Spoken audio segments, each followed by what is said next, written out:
So Freddie, let's talk through leadership because you talked about this work that you're doing with leadership now. I want to get into that, but I want to take us back. You said in every assignment that you had, you were training leaders in your local congregation, then regionally, then nationally, then internationally. What made you first aware that God had given you a special gifting and calling to serve leaders?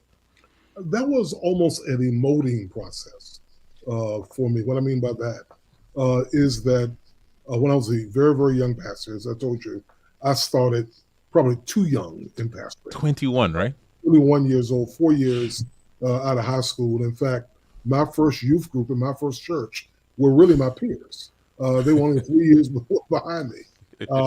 And so I've grown up with my members, literally. Yeah. So about the third or fourth year in ministry, I had a chance to be exposed to a guy named John Maxwell, who at that point was evolving into the guru of leadership in this country. And he was hitting on all cylinders. And I had a chance to go sit with several thousand other pastors um, in a huge auditorium. And he was on stage training leaders. And the bug bit me right then and there. I tested positive right there, where I said, I want to do this. Lord, this is what I want to do. And I didn't know where to start at. And so where I started is that same year, I took my leadership team on a retreat, a weekend retreat. We left on Saturday morning. We drove out to the retreat site. We did all day Saturday night, stayed Saturday night, and broke camp about midday on that Sunday. I pulled from every source I could pull from, putting it together. I'm sure I plagiarized everybody's stuff. I plagiarized in Jesus' name. How about that? I just pulled from everything, and I just began to pour into those leaders, and there was a strange calmness that I had found my sweet spot during that weekend, and the affirmations after that really validated what had happened. The next year, I did the same thing. And then a leader, major national leader, heard me and he opened the door for me to do some things regional and then opened the door for me to do some things national. We always have I think all of us have patron saints who open doors for you that you can never open. They see something in you. This guy saw something in me. He's dead now. And he opened the door. And when he opened that door, especially on the national stage, I never looked back because Wow. opportunity after opportunity came. I began to have a chance to travel literally the world for our particular faith community. And I have taught leadership on every continent in the world except one, and that is Antarctica. And I do plan to teach the penguins someday. I know they need leadership down There you go. there. Somebody got to So get them in line, Freddie. somebody Somebody got got to to get need them to in line. find that little black and white sameness they had. Not Yeah. enough. But I got a chance to dip into every culture, training leaders. And I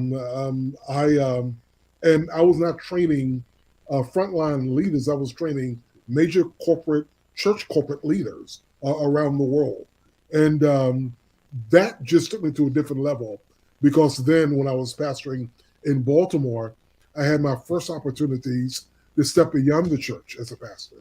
And I began to teach in the Johns Hopkins University Leadership Development Program for both the medical center and the university.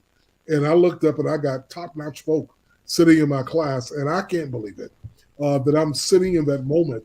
But all that served as was another installment of the validation of God that He was ordering my steps. I didn't know Yeah. where it was all going. I just knew that what I was doing eventually I would do it full time. And I prayed about it, didn't know the opening, did not know how God would do that. But if God be for you, then Yeah. game over Yeah. at Yeah. that Yeah. point, because He will choose the timing strategically on opening the doors that He wants to open. And in fact, He did that. And I am just profoundly grateful for the path that God has set my life on. Yeah. Freddie, well, that John Hopkins, I'm glad you mentioned that because I was going to ask you, what was the first opportunity outside of the church world, right? How did you get it? And then how did you feel? Because for a lot of us, we may feel, I don't have the qualifications. Who am I to be in this room, right? So how did you get that opportunity?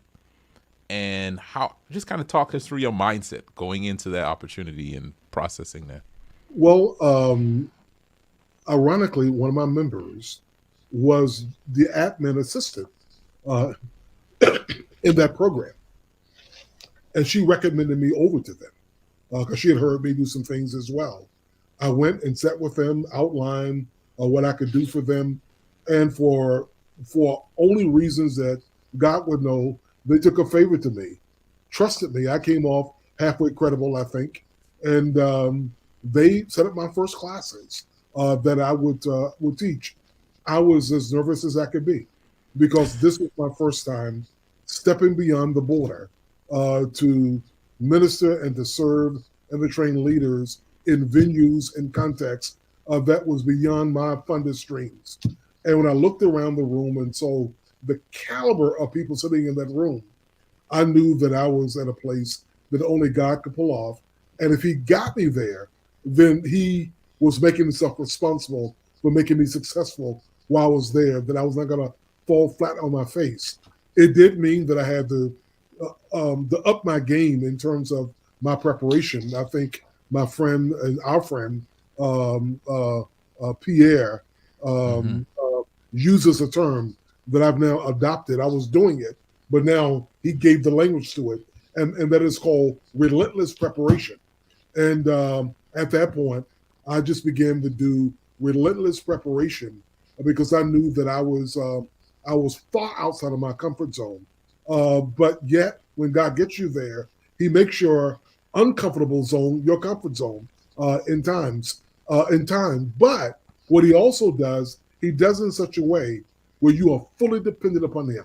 He's not going to let you get out there, get crazy, get arrogant, think it was you, because He will take you down in a moment.